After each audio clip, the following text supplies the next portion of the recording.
I'd like to show you how the Digital Games Research Association became co-opted by feminists to become a think tank by which gender ideologues can disseminate their ideology to the gaming press and ultimately to gamers. This is probably the unseen driving force that ultimately triggered the Gamergate phenomenon. I want to take the time to stress that these people are aware of what I'm doing, and I don't want you to contact them or harass them in any way. Also, these people probably aren't bad people. At least not all of them. Many of them do have questionable motivations and methods, but I'm sure that most of them really think they're doing the right thing, because the people in authority above them tell them that they are. And I'm sure that many others are just well-meaning academics who just want to get on with their research. DiGRA was founded in 2003 and claims to be the premier international association for academics and professionals who research digital games and associated phenomena. It encourages high-quality research on games and promotes collaboration and dissemination of its work by its members. Its executive board is made up of a variety of international scholars. The services it purports to offer are a digital library, a games network, various mailing lists, and partnerships with other organisations. It also has special interest groups and regional chapters. DiGRA is a non-profit organisation, made up of volunteers who pay to join DiGRA. Anyone is able to do this. Financially, DiGRA is based in Finland. DiGRA was founded by a working group in 2002, made up of people from all around the world. Important names to remember in the founding of DiGRA are Franz Myra and Mia Consalvo. Mia Consalvo particularly. The initial unelected board of DiGRA looks like this.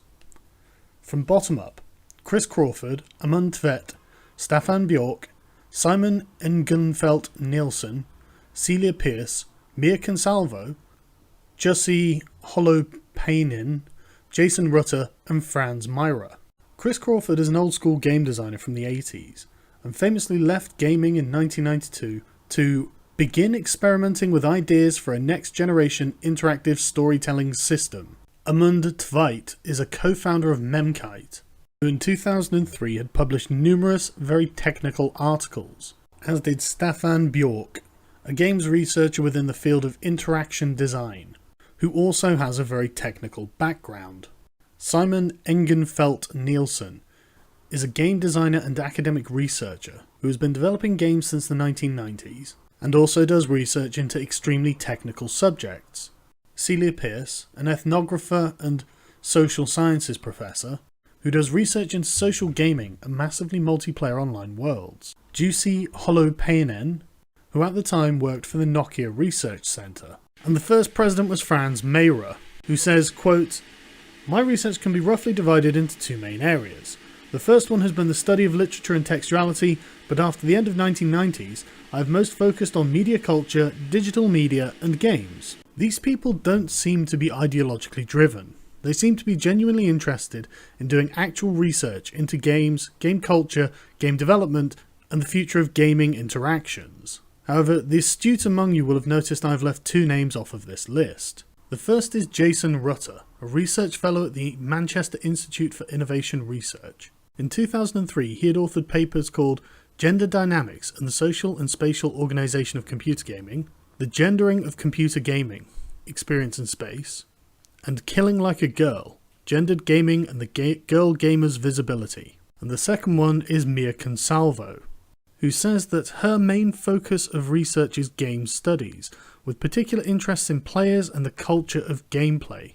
Mia has authored articles such as Looking for Gender, Gender Roles and Behaviours Amongst Online Gamers, Hegemony, Domestic Violence and Cops, A Virtual Census, Representations of Gender, Race and Age in Video Games, It's a Queer World After All, Studying the Sims and Sexuality, Hot Dates and Fairy Tale Romances, Studying Sexuality in Video Games, Women and the Everyday Uses of the Internet, Agency and Identity, Women and Games, Technologies of the Gendered Self, The Monsters Next Door, Media Constructions of Boys and Masculinity. Jason Rutter and Mia Consalvo are feminist gender ideologues. Their research is predominantly focused around gender and women, and their ideological bias towards this subject is evident. I can't say that the other people on this list, or other people in this video that I will classify as academics instead of feminists, aren't actually feminists, but their social media presence and research doesn't indicate that they are feminists or take part in any kind of gendered ideological activism. If we are then to look at the initial DiGRA board and match to the names those people who are publicly or academically feminist, or are academics focused on non-gendered research, we can see that two feminists occupy important positions within DiGRA from the start, the Vice President and the Board Secretary. This in itself is not a problem. The President of DiGRA isn't a feminist ideologue, and there are plenty of non-ideological voices to be heard within the organisation. Elevation to the Executive Board of DiGRA is done by election, and after the first elections, this was the result. Franz Mayra, Jason Rutter and Mia Consalvo, as well as Jussi Holopainen, all retained their positions. New additions to the board are Patrick Krogan, who researches media and technology and examines what he calls the relations between war and technoculture. Also new is Robert L. Appelman, a professor at the Indiana University Bloomington. He goes by the endearing moniker of Dr. Bob, and his research mainly focuses around game-based learning. And the third new entry to the board is Marinka Kopia, who studied history, new media and digital culture, and worked as a games researcher and lecturer at the University of Maastricht and Utrecht, before co-founding DiGRA. None of these people seem to show any particular ideological bias towards feminism, who congratulated Vlambeer at their IGF main competition finalists position, but that's really not enough to classify her as a feminist ideologue. So after the first DiGRA election, the representation of feminist academics is very marginal, even though they were the Vice President and Secretary. In 2006, several new faces joined the Executive Board, and several positions changed hands. Bob Appelman became the Board Secretary, Tanya Kruwinska became the Vice President, and several others joined. New members were Barry Atkins, who appears to have been a notorious critic, especially of Jasper Jewell, a name that will come up later, when he forgets to mention fun in his talk about the game, the player, and the world. Douglas Thomas, an academic who founded the peer-reviewed journal Games and Culture, that includes in its scope the socio-cultural, political and economic dimensions of gaming from a wide variety of perspectives. Tony Mannion, CEO and partner at the game studio Ludocraft Limited, who specialises in game design, game production, creative leadership, management by spiritual support, motivational speaker and inspirational mentoring. Daniel Pargman, who had previously worked at Microsoft, and appears to focus all of his work around the concept of sustainability. Daniel's performed research involving a long-running MMO called Project Entropia, which you probably haven't heard of because it looks exceptionally boring. He co-authored a paper using this research called Configuring the Player, Subversive Behaviour in Project Entropia, where he discusses that Project Entropia does indeed configure the player. This isn't quite as sinister as it sounds though, as he's really talking about presuppositions in the gaming world, but he does strike me as an odd character, with his own ideological agenda. Tak Y Chan won election to the board, but this was all the information I could find on him. His interests were intelligence, distance learning, social learning theory and systems, and intelligent educational agents. And finally in 2006, Veronica Zamito, although I don't think at the time she did work for EA. Her research is reflective of her position at Electronic Arts, and focuses primarily on player data and methods of interface between player and game, as well as player preferences and data gathering techniques. She even seems to be outspoken against the ideological slant that the gaming industry had taken in 2013, by trying to stress that it wasn't about feminism patriarchal constraints, and that we need to get up to speed as humanity. The previous entries were ideologically neutral, from the perspective of gender. However, Tanya Kruwinska, author of Women in Games research paper Demon Girl Power, Regimes of Form and Force in Video Games Primal and Buffy the Vampire Slayer, and Helen Kennedy, from the Play Research Group at the University of Western England in Bristol, who is an active member of Women in Games, and also co-convened the Women in Games strand within DiGRA in 2009, and is also a co-investigator in an international collaboration, Feminists in Games, Mia Consalvo and Jason Rutter were not re-elected in 2006. However, Ellen Kennedy and Tanya Krawinska replaced them as the two feminists on the board. This maintains the number of feminists on the board in a healthy way, even though they do still have positions of influence. The 2006 to 2007 elections changed the face of the board again. Tanya moved from vice president to president, Douglas Thomas moved to vice president, and Bob Appelman and Jussi Holopainen retained their previous positions. Patrick Krogan returns, and there are a few new faces. Akira Baba, a video games culture researcher, and Jose Zagal, a game designer, scholar and researcher joins. I couldn't find much on Akira Baba, and Jose's research would indicate that he is not a gender ideologue. He seems far more concerned about ethics and decision making within gaming.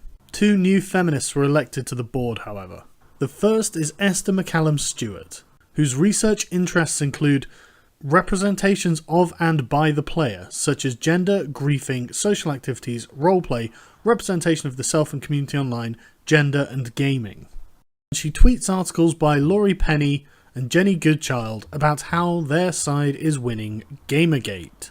And the other one is Toril Mortensen, an associate professor at the IT University of Copenhagen, who on her blog talks about the consistent attacks against Anith Sarkeesian and Zoe Quinn, and willfully misinterprets the Not Your Shield hashtag.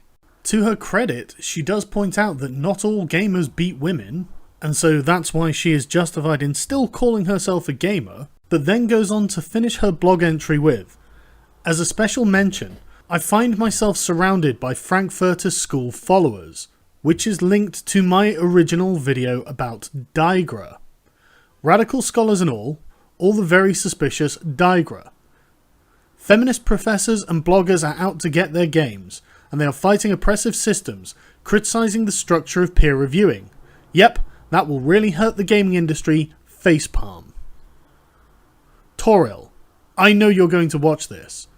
There is many a truth said in jest, and I'm not even sure if you mean that last paragraph sarcastically. This doubles the number of feminists on the executive board of DiGRA. The 2007 to 2009 votes produced exactly the same board, although I actually have no reason to think that this is particularly suspicious. The 2010 to 2012 executive board is very different. Helen Kennedy has moved from liaison officer to president, and Esther McCallum Stewart has become the vice president. Jussi and Bob are still in their places as treasurer and board secretary, and once again there are a few new people on the board.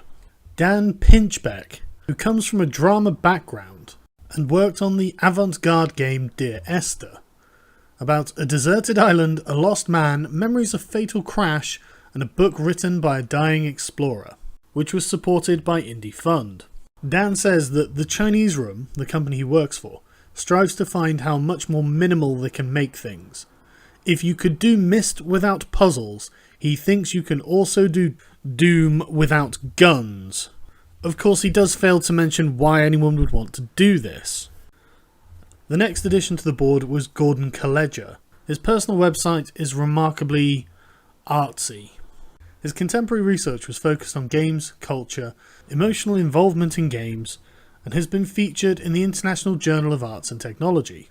He also wrote a paper called Rhizomatic Cyborgs, Hypertextual Considerations in a Post-Human Age in Technoetic Arts, a journal of speculative research. Bart Simon, director of TAG, also joined the executive board. His recent publications include Geek Chic, Machine Aesthetics, Digital Gaming and the Cultural Politics of the Case Mod, Never Playing Alone, The Social Contextures of Digital Gaming, and Beyond Cyberspatial Flannery, on the analytical potential of living with digital games. He also wrote an article called Toward a Critique of Post-Human Futures. These people aren't gender ideologues. They are avant-garde artists and speculative researchers into post-humanism. The board also gained two new feminists, the first being Annika Wern, who did a presentation called Codename Heroes, designed to empower. In this, we wanted to create a gender-aware, pervasive game to engage and empower mainly young women, to nobody's surprise, and also complains about the rampant sexism and misogyny present in GTA 5. Rockstar, don't ever change. The second feminist to join is Jesper Juhl, who I mentioned earlier when he was being criticised by Barry Atkins. Jesper is a feminist, but he does not appear to actually be an ideologue. He's more than capable of responding to criticism and also criticising feminist theories in return. He is, however, still a feminist. This brings the total number of feminists on the DiGRA executive board to 5, with the president and vice president being dyed-in-the-wool ideologues. Things dramatically change in 2012 to 2013. Mia Consalvo returns as president after a 7-year absence, and a new post of International Chapter Officer is created. Thomas Roos, a PhD in student media, becomes the secretary of the DiGRA executive board, and is another one that seems to fall into the avant-garde stereotype, as he displays on his website The Ludist. Gerald Voorhees also joined, and he seems to have a particular interest in race, as well as interest in identity and rhetoric in games. Quote, he is interested in public discourse pertaining to games and new media, as well as rhetorics of race and ethnicity in mediated public discourse. Several feminists joined in 2012, including Astrid Enslin, a director of research at the College of Arts and Humanities and professor of digital culture and communication at Bangor University. She's very excited about the LEGO female careers set, is concerned about the gendered semiotics of food, and co-wrote Dreaming of Genie, Language, Gender Difference and Identity on the Web. Ashley Brown from the University of Manchester joined. Her research interests include sociology, gender studies, gender and sexuality, ethnography, and video games. She tweets things like, shifts uncomfortably, obvious masculine exclusive marketing of products and cool evaluative descriptors, #DiGRA. Shifts uncomfortably at war, explosions and guns appropriated for 8-year-old boys, #DiGRA. Rachel Cowart, a culture researcher from the University of Munster, joins the executive board. While she doesn't appear to be a dyed-in-the-wool ideologue, she did retweet Emma Watson's recent feminist address to the UN, and other tweets like this would indicate that she is a laissez-faire feminist. And Helen Kennedy returns to the board-appointed office of past president for whatever reason. This leaves the 2012-2013 executive board of DiGRA with 7 feminists and 4 academics. The 2013-2014 board doesn't change all that much. Mia Consalvo remains president, Thomas Roos remains secretary, Juicy remains ever faithful as treasurer, Astrid Enslin remains as international chapter officer, although Jose Zagal does go up to vice president, and Annika Wern becomes the newly created media liaison. The only new addition who is not openly feminist is Lindsay Grace, an associate professor of digital games and persuasive play, who has done 2 studies for DiGRA called Big Huggin', A Case of Affection in Gaming, and Affection Games in Digital Play, a content analysis of web playable games. And the new addition who is self-evidently a feminist is Dr. Hannah Weirman, who wrote her PhD dissertation on Playing The Sims 2, Constructing and Negotiating Women Computer Game Player Identities Through the Practice of Skinning, which features such wonderful phrases as a unique case of the study of women's player identities, since it appears interesting since the women skinners resist traditional gender roles, offering a nuanced view of female game playing and female empowerment from a male-dominated development culture. This leaves the 2013-2014 board of DiGRA with 6 feminists and 5 academics, and I really can't be sure that any of these academics are not feminists. So in the current 2014 regime of the DiGRA Executive Board, Mia Consalvo is still president, Jose Zagal is still vice president, Ashley Brown has become the new secretary, and Juicy is still the treasurer. There were 3 new additions. Christopher Paul, who studied women and gender studies, produced a thesis entitled Using the Past to Construct Rhetorical Appeals for the Present, The Feminist Journals, and minored in Internet and Media Studies and Feminist Theory at the University of Minnesota. And new student officer William Robinson, who seems to be pathologically obsessed with women, and retweeted, there is lots of critical work on games coming out of Canada. Lots of feminist and Marxist approaches, #DiGRA. Toril, I don't think you were joking, were you? The final person to be added is Jessica Weber, who is some kind of marketing, media and gamification expert, and does not appear to be openly feminist, which makes her election to DiGRA seem quite out of place, until you look at Mia Consalvo's election proposal. Quote, "I would like to be considered for re-election to the position of President of DiGRA in order to continue the work I have been doing with the organisation over the past 2 years.